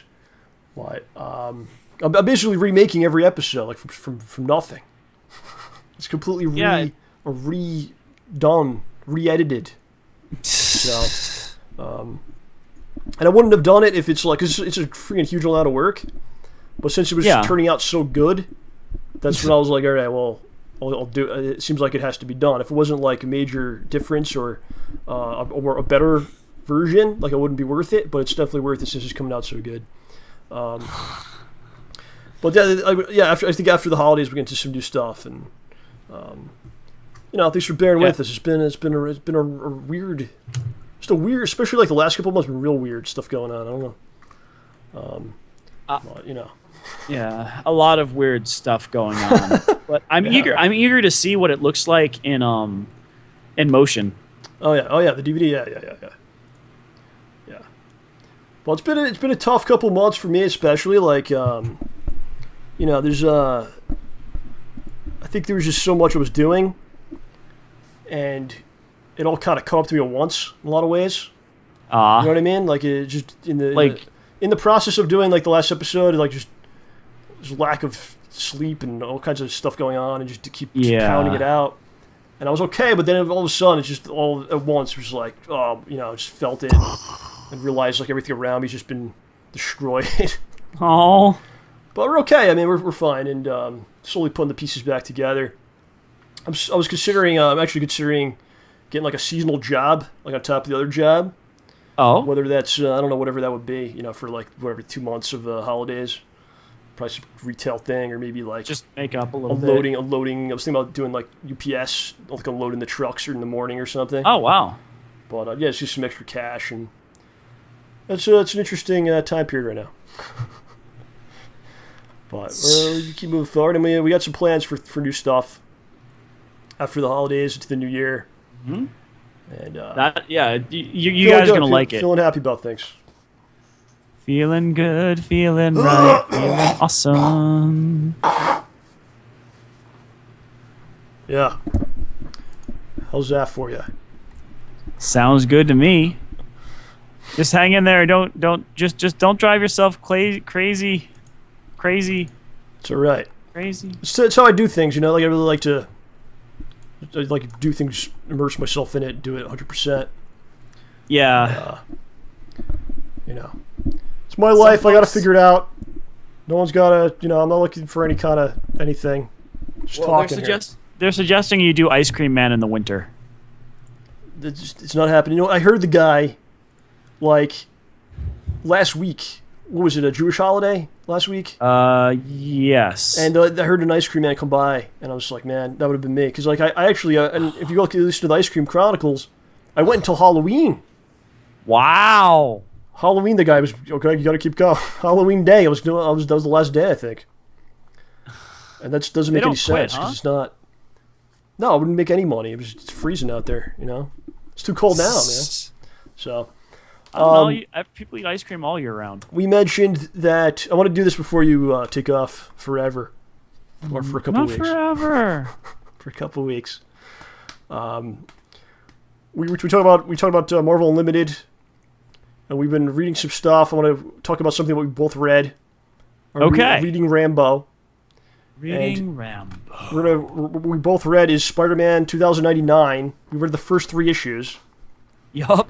I'll give you a little backstory on this. This is pretty interesting. I recommend if you're interested in comics, if you don't know about 2099, hit up Wikipedia. There's a lot of different interesting stuff on there, and I checked it out today. Crazy. And there's like stuff I didn't even know about, I remember when it came out when I was a kid. It was like 92, 93. And comics were very popular. It was like huge, man. It was just out of control. And they were just pumping them out, and eventually killed the comic industry because they were just abusing it. People were buying it. Right, people were buying it. Let's just keep making them. And there were so many Spider-Man comics. There was Web of Spider-Man, Spectacular Spider-Man, Amazing Spider-Man. There was a series called just Spider-Man. Spider-Man, that was it. And they're like, that's not enough. We need more. What do? Let's take all the characters and make futuristic versions of them. In the year 2099. Yeah, then it's the same character. We don't need to worry anymore. So they made Spider-Man 2099. It was initially 4 of them. It was Doom 2099, Spider-Man, Punisher 2099, and the 4th one was Ravage, John. It was a new character, and it was created. It was the first several issues were written by Stan Lee himself. Really? Yes, it did not do very well at all. And then later on, they added some other guys, Hulk, X-Men, stuff like that. I think it was like so many. X-Men 2099. And just reading about this thing, just all the craziness that happened with it. Basically, the editor, I believe, of Marvel at the time was this guy Joey Cavallari, and he was fired shortly thereafter. And many of the writers and the artists quit in a show of solidarity towards him. Aw. Including the writer and creator of Spider-Man 2099, Peter David. So that was the end of that. First names. It went up to 44 issues, and then they had to stop it. Mm-hmm. Another thing that happened was like a lot of them just weren't selling very well, like Hulk, Punisher, and Ravage. They were just like terrible, doing terribly sales-wise. So they did an event where they killed all of them. Wow. They killed all of them. What they did was that the Doom 2009. He winds up being the original Doom all along. And I guess during this event he kills all of them. And then there's other weird stuff that happened. They tried to like increase interest in it. They had Captain America, you guys know the story, where he's frozen, right? Mm-hmm. And then he's woken up in modern times. So what they did was he was frozen again. And then he woke up in 2099. Things have changed. Think about that. You got frozen twice for like multiple decades. That's got to just be terrible. That's just terrible luck. So then he became part of the universe. They tried to put him in it. And then they had the actual Fantastic Four of today. They went there, and they were there for a long time. They tried to get it going, but eventually it was just failed and died. It came back in different forms over the years. Actually, Spider-Man 2099 was in a couple games recently. The Last Generation, he was in a couple of the Spider-Man games. Popped up in a few different comics, and now he's actually back. Peter David returned, and they're actually doing a new series that he's writing, the original guy. And they're doing a current series right now in Marvel. So, well, we'll see if it comes out. Okay. Yeah, I didn't get to check it out yet. I'm looking forward to it though.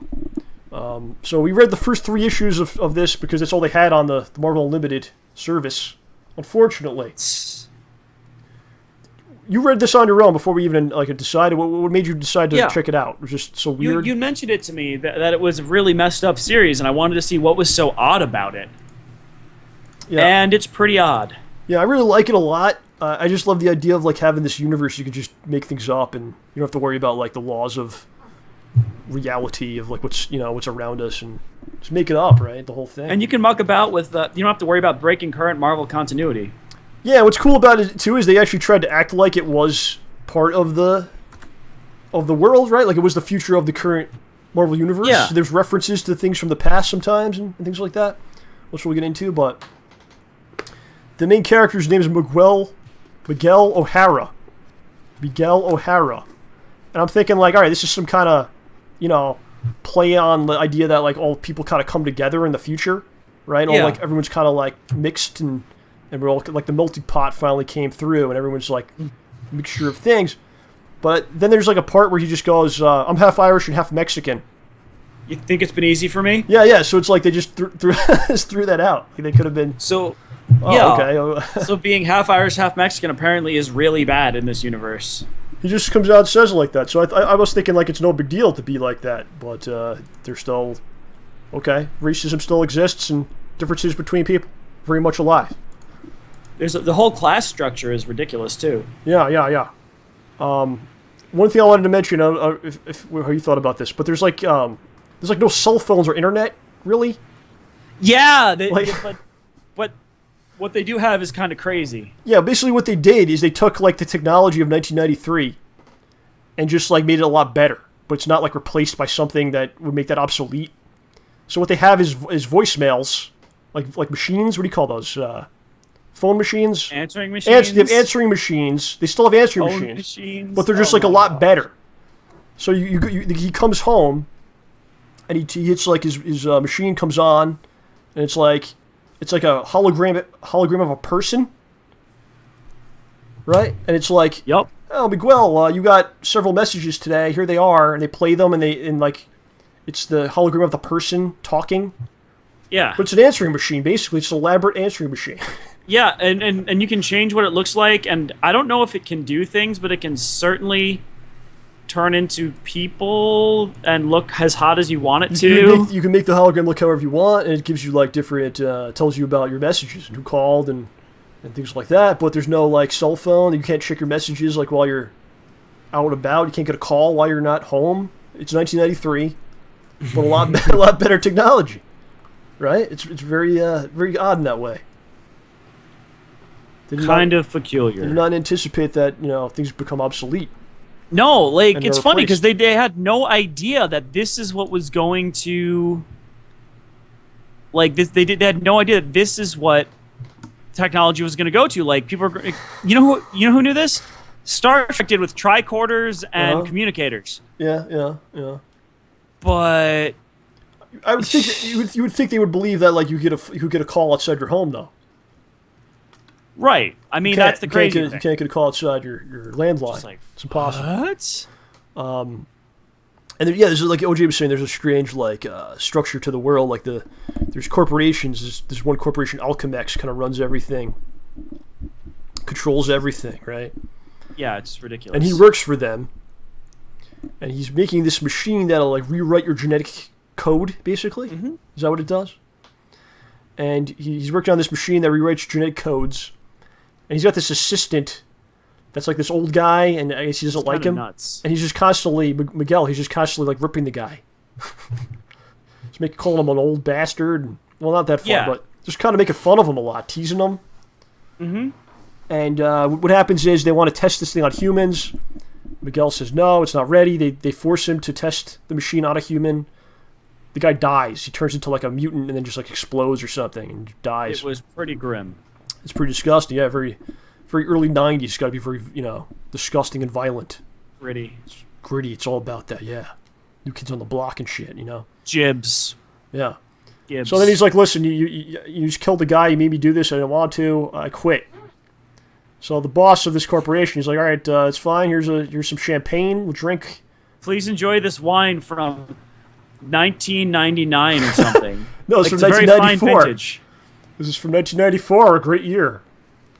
The O.J. Simpson trial was there, or something, I don't know. So he drinks this wine, or champagne, I'm sorry, and then he goes, the boss goes, I've just drugged you. He's like, hey, you know that horrible, horrible drug that people get addicted to and can never get off of? Yeah, the Rapture it's called. Yeah. You want to know what it tastes like? No, I really don't want to know what it tastes like. Too bad! He goes, you just took the Rapture, and now you're addicted to the Rapture. You have to have it every day, and the only way you could get it is by coming here. So you can't leave. You could never quit, because you have to work for us, because we'll give you the Rapture that you need to survive. We got the drugs. And then he lets him go, and he's freaking out, and he goes, what am I supposed to do? I'm addicted to this Rapture. This is how you origin a character, John. Imagine this in a modern Marvel movie. You're addicted to drugs, and you have to... So he's like, all right, I'm addicted to this drug. What am I going to do? Well, he's super smart. He's a scientist. Yeah, and he worked on the machine. So he goes, okay, if I sneak into the building and I use this machine that I'm working on, I can rewrite my genetic code so that I will no longer be addicted to this drug. Because the Rapture, the explanation behind the Rapture is that it works itself into your genetic code, so all your cells produce something, so you need it or you will die. So it's in your DNA now. Yes. So he goes. You can probably also use that to kill cancer, but go on. So he goes in there and he's using the machine to rewrite his code and remove this addiction. And this guy, this old man that he's been making fun of and ripping on, he's there. And he sees this. And he tries to basically screw with Miguel. And he starts hitting all the buttons on the machine.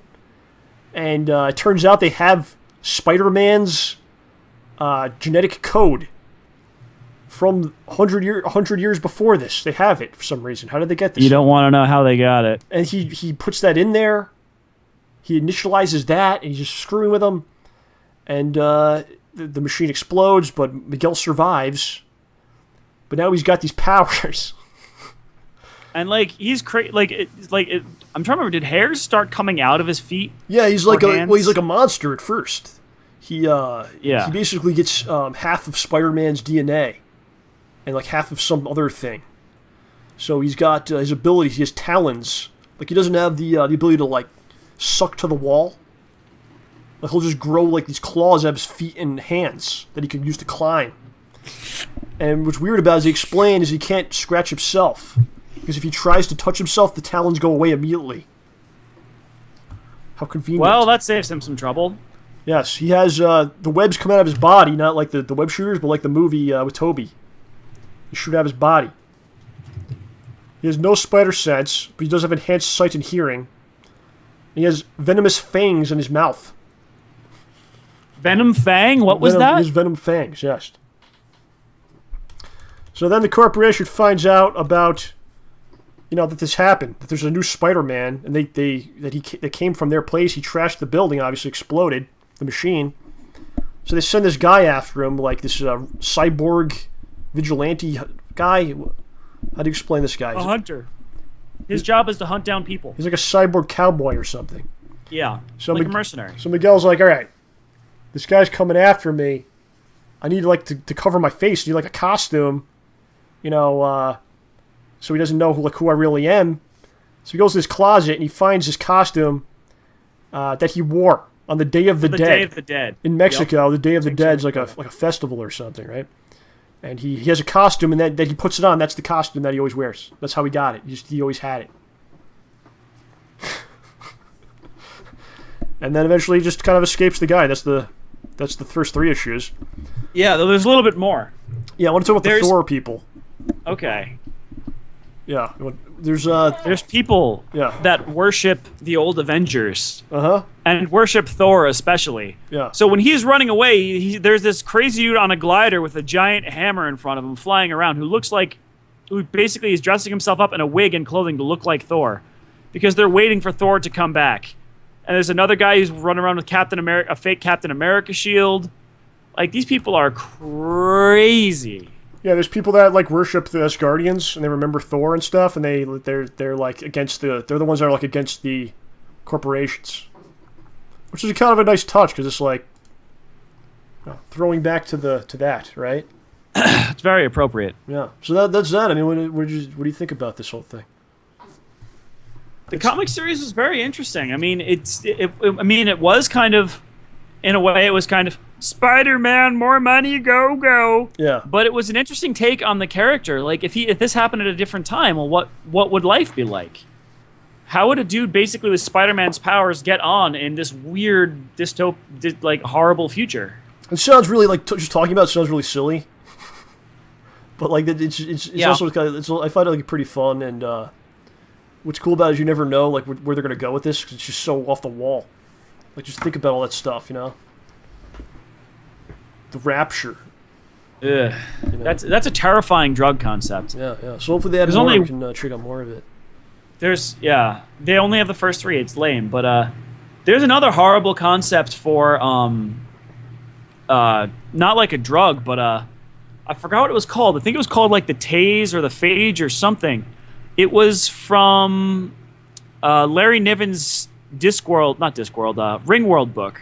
Yeah. Where basically, if you're a horrible criminal, the worst the punishment they can come up with for you is they wire your brain up, where if you get poked with this thing, it activates the pleasure centers in your brain.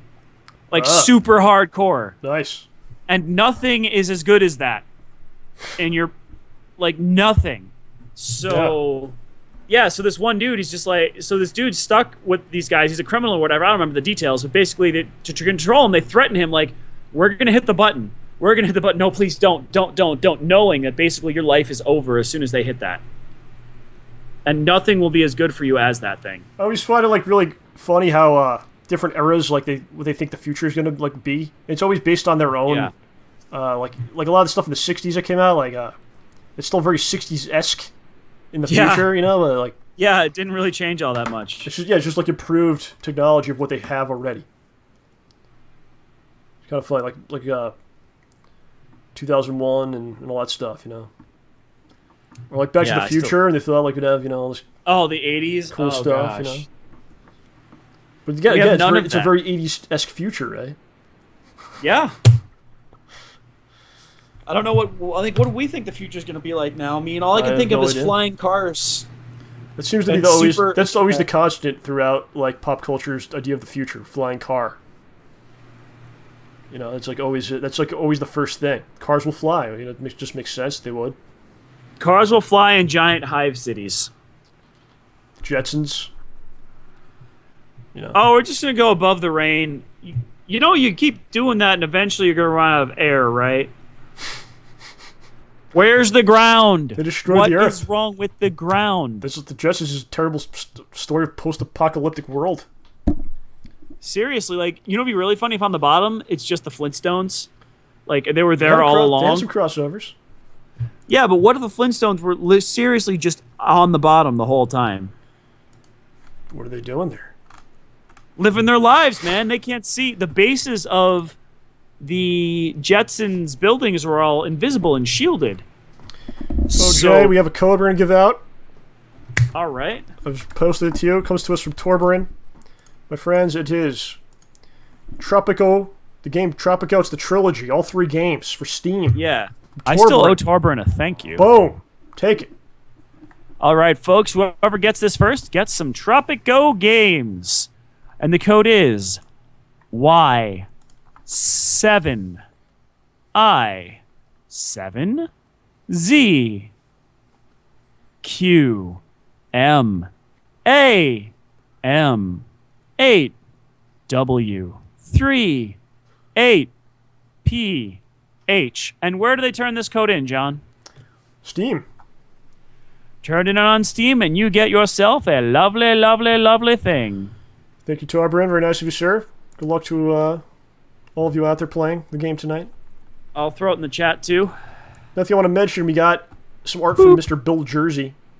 Amazing stuff. Yeah, like actual physical art that OJ now has. But OJ sent me a scan of it. I don't have it prepared for tonight. I'll have it in a future episode. So Sean's made a whole bunch of drawings and whatnot. So we'll have that. Yeah, I'll try and do a better scan later. No, it's fine. I just didn't have it prepared. It was a little too late. I got it a little too late. That's all right. Sorry, my bad. That's fine. But here's the art for this week. My friends, if you like to send in art, StayBallsy@gmail.com. That's right. That's where you can send it That's in. gmail.com. First picture comes to us from Lewis. Our boy Lewis here has won a Super Smash Bros. Tournament wearing a StayBallsy t-shirt. Perhaps the reason why he won?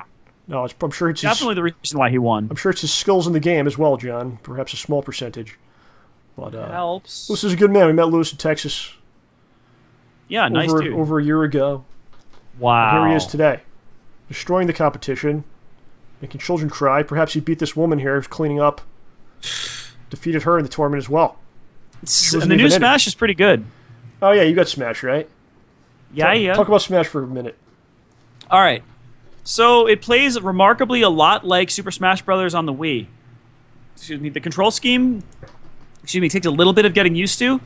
The jump buttons feel a little funny. And unless you're used to hitting R and A to do throws and shields and whatnot, it's going to be a little funky, especially if you have broken shoulder buttons. The characters play well. The weirdest thing, and the feature that they added in there, which really takes advantage of the fact that it's a portable console and you have your own copy of the game, is you can customize all your characters. You can change their moves. You can give them equipment to adjust their statistics. So you can take Ness and remove all of his defense and give him tons of speed and tons of attack. So the dude is an effing gnat. So if you hit him, he goes flying. But if he hits you, you go kaboom. And the Mii fighters are actually surprisingly fun. I can't vouch for game balance right now, but it's a fun game. The modes are interesting. The story mode they put in is okay. And weird choices for clones of characters. Lewis says, he's in the chat, he says he won a $10 Subway card. Pretty good. Hey, it's better than nothing. Absolutely. I've been to tournaments and I've gotten far less. This is from Smart Guy. It is Don Matrick, dressed as Dan, promoting Sunset Overdrive, which I think is coming out very soon. Hashtag Xbox One. I actually finally found out what the game's about. I didn't even know. Oh my god. Just terrible. Just promote things you don't even know what the hell they are. Crazy, man. I wanted that pin, dang it. It's all about these pins. This comes to us from No Name. No Name. It's Noname. Noname, thank you for 3 years of awesome content. It looks like a snake with a smile on his face, squirting white liquid, spilling 3 years. as snakes usually do. Thank you, sir. Comes to some Christian Rodriguez. Maybe this is like perhaps a future background for the show. You know, different backgrounds. Put our faces over. Yup. So put that together. It's pretty neat, though. I like that. I'm gonna have to encapsulates all of the things that make the show the show. Yeah, you're gonna have to send me some of these arts, man. There's many arts. I'd like one art, please. There's a slew of art from Bushi. There's a lot of art today because it's like 2 weeks. We didn't do art last show, so yeah. Bushi did several David Bowie tributes. Here's me with a baby OJ. Good head of hair on that guy. I'm a baby, gotta love me. Dance magic dance. Dance magic dance. Put that magic pulp on me. Slap that OJ. Make him free. With a huge bulging package of OJ. The scary pants.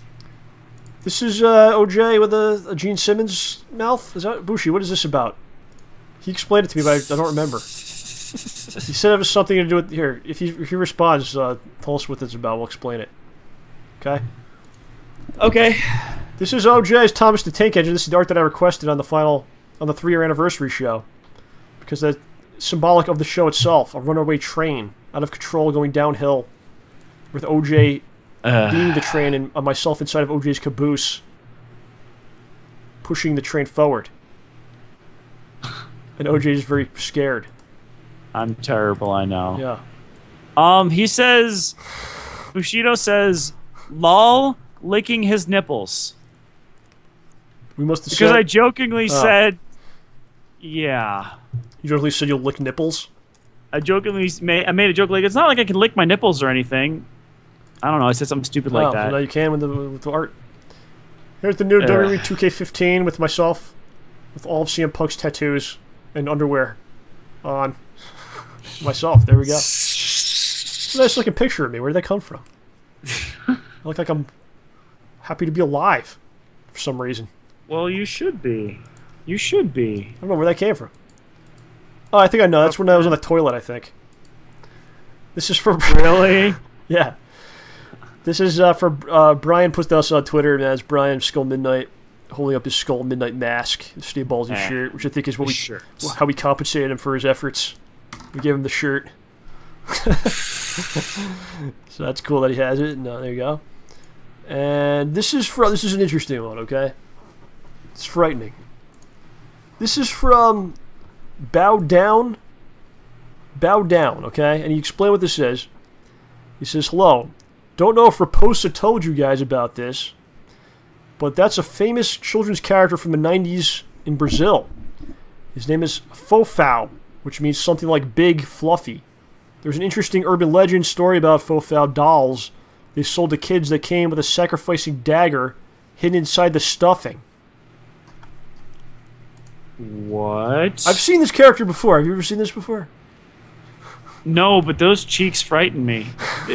For those of you playing along at home, the dude's wearing suspenders like a Mr. Buddy doll with a horizontally striped shirt of yellow, red, blue, and white, and dark blue. I've seen it before, and I always thought, like, what the hell is this bizarre thing? And now it's like it's on top of me and haunting me forever. So. He has fuzzy pom-pom hands I gotta turn it off. And hair. It's freaking me out. And his cheeks, his jowls are immense. He has like a giant triple nose, and his jowls just go. Look it up, Fofão. Okay. Don't do it now. It's all right. It'll be okay. So, my friends, that's gonna wrap us up for today's episode of the show.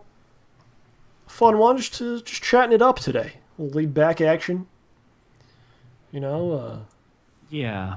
Some light lifting today's program. I feel like we could do another hour. Maybe we should. I do want to say thanks for indulging me and letting me tell that anytime. Weird story. I just sat back for a couple minutes and laid down. Took a nap. It's all good. Had a giant BLT again. No drink. Had some cider, some apples. It's autumn. Read some 2099. Had some ice cream. Planned my Comic-Con trip, and that was it. So got dressed in your CM Punk underoos. So next week, OJ. Oh, I'm sorry. Next week we will not be live because we will be doing a pre-recorded show that will be recorded Sunday after Comic-Con, and we'll put that up on Wednesday evening on YouTube and on iTunes and Stitcher and everywhere else. We're a lot of places now. It's just a little crazy, but so we'll not be live. We'll be live again in 2 weeks. But like I said, there will be a show next week, just not live. Yeah. 2 weeks we'll be here with some other person that's not OJ. I don't even know what's going on yet. I'll figure it out. Someone suitable. OJ perhaps will be part of the discussion, the approval process. Probably not. That would be nice. It will not. No, it won't be. But I'm looking forward to Comic-Con. If you guys are going to Comic-Con, please let us know. It'd be nice to meet somebody and say hi and whatever. We will be there Friday, Saturday, and Sunday. OJ will be there Saturday. I'll be there Friday. We'll both be there on Sunday. And please hit up iTunes, hit up Stitcher. We got to show them, like, you show the show, the power of the show, the power of the Ramborgians. It's a new place for us. Never been there before. So I want to make a good first impression. I want them to think who the hell are these lunatics coming in here? We're nice folks. These psychotics. Where did they come from? Who are they? Why are they so powerful? These are all things we want them to believe and think. It's all the truth, my friends. So that's going to do it, John. Why don't you take us out, since it's your final live appearance for quite some time. Okay. Well, this has been, for John Rambo, for myself, OJ, this has been John Rambo Presents the show, the best in free and optional entertainment. I want to thank everyone who came in today. I want to thank everyone who was in the chat, folks kindly donating games. Thanks to Baron and everybody. So, for, again, John Rambo, for myself, OJ, for the show, for all the good people who came to join us tonight, have a wonderful night. Stay ballsy. Don't take any from anyone, and kick butt. And my friends, before we go, I just want to say, armadillos come and go. But the mighty elephant is forever. Right, Johnny? All right. Talk to you later, guys. Thank you very much. Good night, morning. Bye-bye.